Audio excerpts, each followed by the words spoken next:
बिस्मिल्लाहिर्रहमानिर्रहीम। ये वीडियो तमाम स्टूडेंट्स के लिए बहुत ज़्यादा इंपॉर्टेंट है, खासकर क्लास 9th के स्टूडेंट्स के लिए इंपॉर्टेंट होने वाली है, क्योंकि जो आपका एग्जाम होने जा रहा है 2026 में उसके लिए स्कीम ऑफ स्टडीज शेयर कर दी गई है। आप अपने अपने बोर्ड की वेबसाइट पे जाके चेक भी कर सकते हैं। लाहौर बोर्ड की वेबसाइट ने एक पूरी फाइल शेयर कर दी है जिसमें हर एक चीज़ उन्होंने क्लियर कर दी है। याद रखिएगा, जिस पेयरिंग स्कीम के तहत पेपर सेट किया जाता है, पेपर बनाया जाता है, वो पेयरिंग स्कीम अभी शेयर नहीं की गई।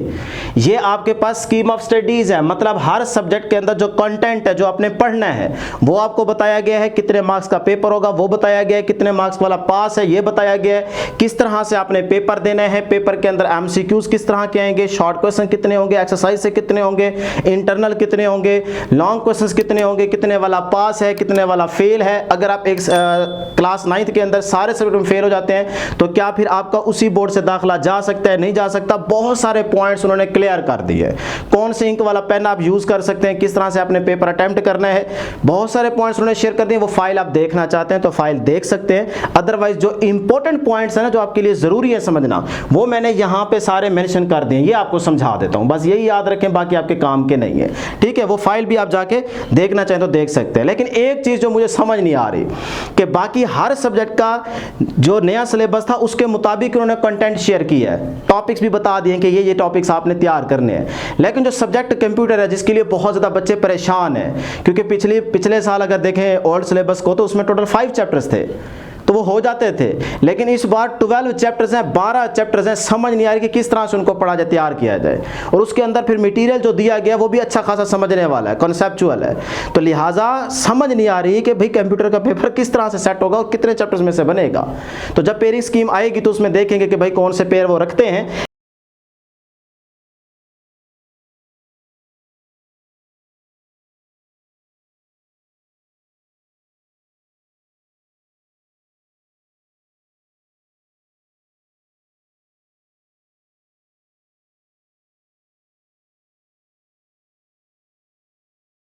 तो एक दफा सारी चीजों को जरा फटाफट समझ लेते हैं। साइंस ग्रुप के स्टूडेंट्स पहले जरा गौर से सुने बेटे। 9th और 10th को उन्होंने दोनों शेयर कर दिया। 10th वालों को तो अच्छा खासा पहले से पता है, लेकिन फिर भी एक दफा देख लेंगे। तो 9th वाले जरूर तवज्जो से इन सारी चीजों को समझ लें बेटे। देखिए, उर्दू का आपका 75 मार्क्स का पेपर होगा, इंग्लिश का 75 मार्क्स का पेपर होगा। और इस फाइल के अंदर ना, ये आप स्क्रीन पे भी देख रहे हैं, फाइल के अंदर बताया गया कि पेपर का पैटर्न क्या होगा, कितने एमसीक्यूज होंगे, शॉर्ट कितने होंगे, ये सारी चीजें आप यहाँ पे देख सकते हैं। ठीक है, तो ये आप स्क्रीन पे देख सकते हैं, शो हो रही है।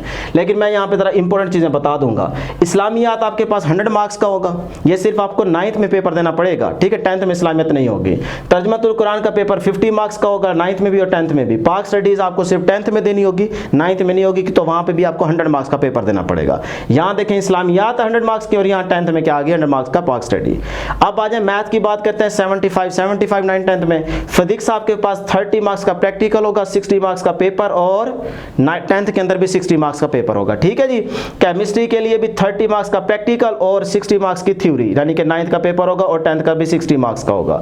बायो भी आपके पास 30 मार्क्स का प्रैक्टिकल और 60 मार्क्स का पेपर। इसी तरह से कंप्यूटर भी आपके पास क्या है, 50 मार्क्स का प्रैक्टिकल और 50 मार्क्स का पेपर होगा। ठीक है, अब मैं आपको यहाँ पे बताऊंगा कि भाई अगर आप थ्योरी में पास हो जाते हैं, प्रैक्टिकल में फेल हो जाते हैं, प्रैक्टिकल आप नहीं देते, तो आप ओवरऑल पास होंगे नहीं होंगे, या थ्योरी का पेपर भी फेल हो जाएगा। ये सारे छोटे छोटे पॉइंट्स मेंशन किए गए हैं। अच्छी खासी लंबी फाइल उन्होंने शेयर की है, तो इसको समझाना या बताना मेरा ख्याल यहाँ पे पॉसिबल नहीं है। लेकिन जो इंपॉर्टेंट पॉइंट्स हैं वो मैंने सारे आपको यहाँ पे बता दूंगा।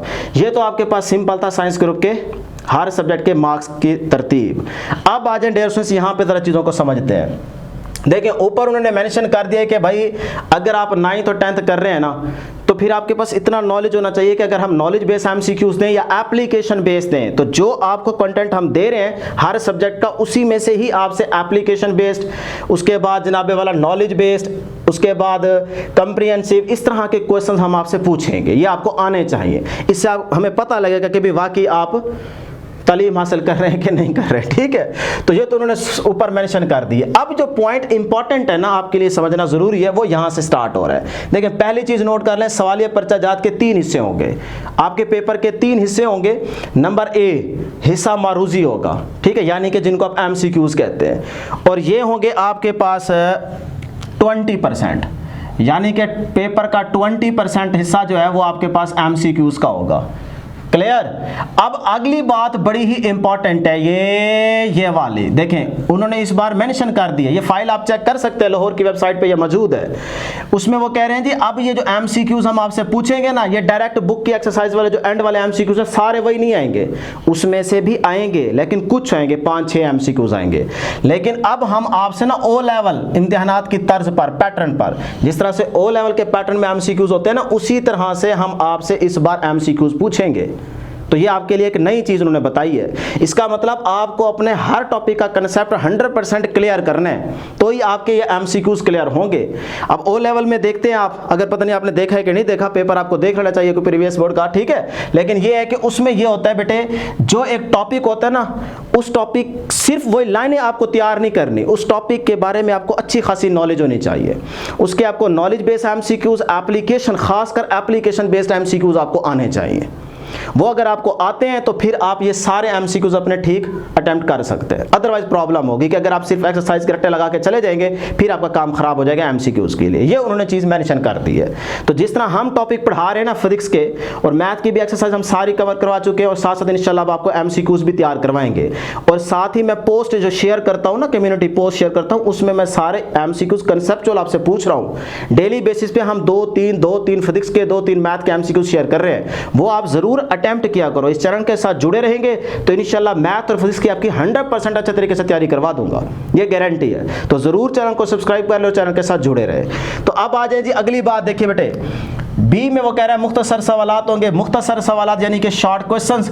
अब शॉर्ट क्वेश्चंस के लिए वो आपको कह रहा है जी 50% आपके पेपर के शॉर्ट क्वेश्चंस होंगे। 50% हिस्सा जो है वो शॉर्ट क्वेश्चंस का होगा आपके पेपर में, 50%। तो पास तो आप सिर्फ शॉर्ट भी तैयार करके हो सकते हैं। उसके बाद अब इसमें भी जाहिर सी बात है कंसेप्चुअल होंगे, वो मैं आपको एंड में बताता हूँ। हर सब्जेक्ट के उन्होंने अलग अलग बता दी है। 66% एक्सरसाइज से शॉर्ट होंगे हर सब्जेक्ट के, और आपके पास बाकी का 34% जो है वो इंटरनल होंगे, मतलब कि वो टेक्स्ट फॉर्म जो आपके पास पैराग्राफ दिए जाते हैं, थ्योरी की लाइंस होती हैं, उसमें से आएंगे।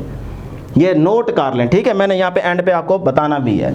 चलें जी आगे चलते हैं। सी वाले में देखें तफसीली सवालात, यानी कि तीसरा हिस्सा होगा, जिसे आप डिस्क्रिप्टिव क्वेश्चंस भी कह सकते हैं। तो ये होगा आपके पास डियर स्टूडेंट्स 30%, यानी कि 30% जो हिस्सा होगा ना वो आपके पास लॉन्ग क्वेश्चंस का होगा।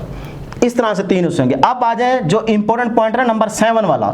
यहाँ पे ये सारे पॉइंट्स आप स्क्रीन पे देख रहे हैं, लेकिन जो इंपॉर्टेंट है ना मैं सिर्फ वही आपको बता रहा हूँ। तो जो नंबर 7 वाला पॉइंट है ना बेटे, वो है जवाबात लिखने के लिए सिर्फ नीली रोशनाई के लिए इस्तेमाल की इजाज़त होगी। मतलब आप जो भी पेन यूज़ करते हैं वो अब ऐसा नहीं कर सकते कि आप ब्लैक इंक वाला यूज़ कर लें, बल्कि अब आपको ये याद रखना है कि पेपर जिस पेन से देंगे उस पेन की इंक जो है ना वो नीली होनी चाहिए।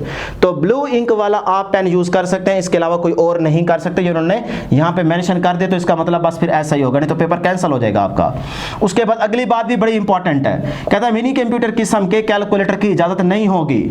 जो ये छोटे जिससे चीटिंग हो सकती है वो वाले कहता है कैलकुलेटर आप इस्तेमाल नहीं कर सकते। हाँ, जो आम आपके पास ये कैलकुलेटर होते हैं तो ये आप इजाज़त है, आप इस्तेमाल कर सकते हैं। उसके बाद जो नंबर 23 वाला पॉइंट है ना, ये भी इम्पॉर्टेंट है। इसमें कहता है कि उम्मीदवार को इम्तिहान पास करने के लिए हर मजमून में कम अज़ कम, यानी कि जो बच्चे बार बार पूछते हैं सर जी इस बार कितने वाला पास है, कभी हम सुनते हैं 40% वाला पास है, कभी 33 वाला, कभी 28 वाला। ये ज़रा गौर से सुन लें, किसी किस्म का कोई चेंज नहीं है, ये फाइनल है। 33% वाला हर सब्जेक्ट में पास है। 75 मार्क्स का अगर पेपर है तो उसका 33% निकाल लें, अगर 60 नंबर का पेपर तो उसका 33% निकाल लें, तो हर सब्जेक्ट का 33% वाला बच्चा पास होगा। अच्छा, अब यहाँ पे एक चीज़ उन्होंने और भी मेंशन की है, वो मैंने यहाँ पे लिखी नहीं है, मैं पॉइंट्स पढ़ रहा था। तो उन्होंने कहा जी अगर जिन सब्जेक्ट का प्रैक्टिकल है, तो अगर आपके प्रैक्टिकल और थ्योरी मिला के 33% आ गया ना मार्क्स, तब भी आपके दोनों पेपर पास हैं, यानी कि प्रैक्टिकल भी पास है और थ्योरी का भी पास है। ये भी एक चीज नोट कर लें, ठीक है ना। प्रैक्टिकल और थ्योरी को मिला के अगर आपका ओवरऑल 33% बन रहे हैं मार्क्स, तो आप पास हैं, ये भी नोट कर लें। उसके बाद जो 18 वाला पॉइंट है ना, ये बहुत ही इंपॉर्टेंट है। यहाँ बच्चों के बार बार क्वेश्चंस आ रहे होते हैं, हमसे पूछ रहे होते हैं, तो ये सिचुएशन आ जाती है कभी कभार। देखें, अगर कोई रेगुलर उम्मीदवार पार्ट 1 यानी कि नाहम में शरीक होता है, यानी कि आपने किसी स्कूल के थ्रू आपने एडमिशन भेज दिया, आप एक रेगुलर स्टूडेंट बन गए। अब आप 9th में रेगुलर एडमिशन भेज चुके हैं, पेपर भी आपने दे दिए। अब आप सोचते हैं यार स्कूल अच्छा नहीं है, मैं यहाँ पे बड़ा डिस्टर्ब हूँ, मेरी पढ़ाई नहीं हो पा रही, बस जैसे तैसे मैंने 9th कर ली है, अब मैं सोचता हूँ कि स्कूल ना जाऊँ। और स्कूल वाले आपको ब्लैकमेल करते हैं, फीस ज़्यादा लेना शुरू कर देते हैं और आपको डराते हैं, धमकाते हैं कि आपके रोल नंबर स्लिप नहीं आएगी, आपका एडमिशन 10th में नहीं भेजेंगे अगर आप स्कूल नहीं आएंगे, फलां जो भी बातें आपको पता है। तो उन्होंने ना आपके लिए आसानी पैदा कर दी है। वो कहते हैं किसी वजह से, किसी कारण, हालात की वजह से अगर आप नाम के पेपर दे चुके हैं, उसमें आपका रेगुलर बेस पे एडमिशन गया था, तो अब आप 10th के अंदर ना प्राइवेट एडमिशन भेज सकते हैं। अब आपको स्कूल वालों की मिन्नतें तरले करने की जरूरत बिल्कुल भी नहीं है। आप उनको 1 रुपया भी फीस ना दें, अपने पैसे बचाएं, हलाल के पैसे हैं उनको बचा के रखें, काम आएंगे।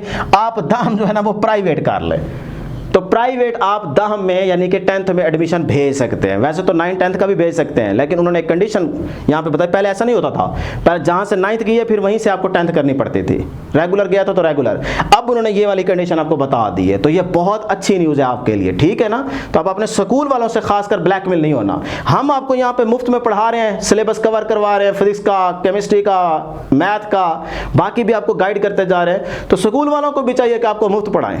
अगर उनको इतना ही शौक है तालीम देने का तो मुफ्त पढ़ाएं, इतने ज़्यादा पैसे तो ना लेना, पैसे हैं ही नहीं, हालात हैं ही नहीं। चलें जी, बहरहाल ये चीज़ आपने यहाँ पे मेंशन कर लेनी है। अब लास्ट पॉइंट आपको बता रहा हूँ, वैसे आप पढ़ना चाहेंगे तो इस फाइल में देख लीजिएगा।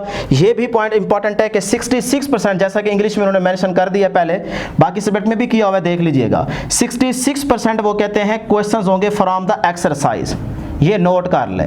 एक्सरसाइज से 66% क्वेश्चंस आएंगे और 34% जो क्वेश्चंस होंगे ना वो क्या होंगे, वो बेटे टेक्स्ट, यानी कि जो पैराग्राफ दी जाते हैं, जो चैप्टर के अंदर सारी थ्योरी की लाइंस दी जाती हैं, वहां से वो MCQs बन सकते हैं या शॉर्ट भी बन सकता है, ठीक है। तो ओवरऑल वो कह रहे हैं कि 66% एक्सरसाइज से होगा और बाकी का 34% टेक्स्ट फॉर्म पे होगा, ठीक है जी। अब आप यहां गौर करें कि अगर आप सिर्फ एक्सरसाइज तैयार कर लें ना, सिर्फ एक्सरसाइज तैयार कर लें, तब भी आपका फुल मार्क्स आ जाते हैं, यानी कि पेपर पूरा अटेम्प्ट हो जाता है। पता है क्यों? देखिए, जो आपका पूरा पेपर सेट होगा ना, उसमें याद रखिएगा बेटे 33% जो है ना, 33% ये तो आपके पास चॉइस होगी, जो मर्जी आपका पेपर हो 33% आपके पास चॉइस होगी ही होगी। तो वो जो चॉइस आपके पास मौजूद है, वो आप समझें कि वो जो कंसेप्चुअल पेपर सेट होगा या थ्योरी की लाइंस में से सेट होगा, वो आप निकाल दें, नहीं एक्सपोज करते आपकी तैयारी।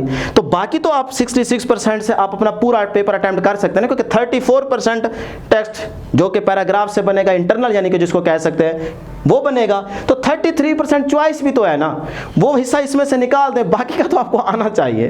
तो इसीलिए बहाने ना ढूंढा करें, बस तैयारी करने वाले बने। तो ये वो पॉइंट्स इंपॉर्टेंट थे जो आपके लिए समझना ज़रूरी थे, जिनको जहन में रखिएगा, तो आप इंशाल्लाह इसकी तैयारी भी कर पाएंगे और तैयारी हो भी जाएगी। जब पेयरिंग स्कीम आएगी ना, वो आपको सबसे पहले इस चैनल पर मिल जाएगी। अभी पेयरिंग स्कीम बेटे नहीं आई, जैसी आएगी तो वो भी आपको बता देंगे। तो ये थी हमारे पास आज की डिस्कशन। उम्मीद करते हैं कि आपको हर एक चीज़ क्लियर होगी कि इंशाल्लाह नेक्स्ट वीडियो में जल्द मुलाकात होगी। अल्लाह हाफिज़।